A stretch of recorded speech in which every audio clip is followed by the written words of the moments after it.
Hebreo 9:11-14. Nang dumating si Kristo na pinakapunong pari ng mabubuting bagay na darating, sa pamamagitan ng lalong dakila at lalong sakdal na tabernakulo na hindi gawa ng mga kamay ng tao, sa makatuwid ay hindi sa sanglilikhang ito, at hindi rin sa pamamagitan ng dugo ng mga kambing at mga toro, kundi sa pamamagitan ng kanyang sariling dugo. Siya ay pumasok na minsan magpakailanman sa dakong banal, sa gayoy tinitiyak ang walang hanggang katubusan.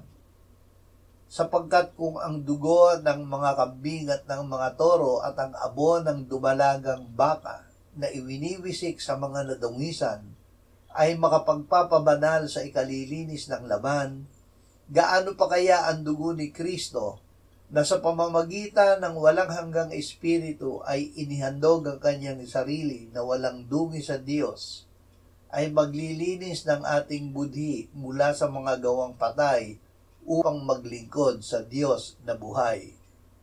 Sinunod ang espiritu ng kautusan.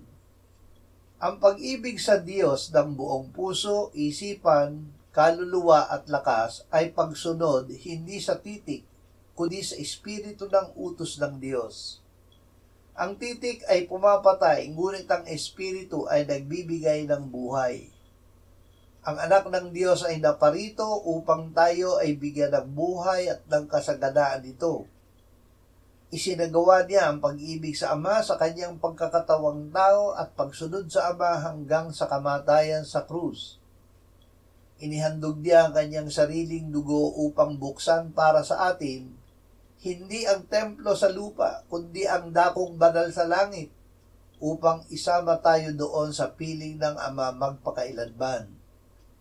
Inihandog niya ang kanyang dugo sa pamamagitan ng Espiritu Santo upang linisin tayo sa mga gawang patay, upang tayo ay makapaglingkod sa Diyos na buhay. Pinupuri, dakilang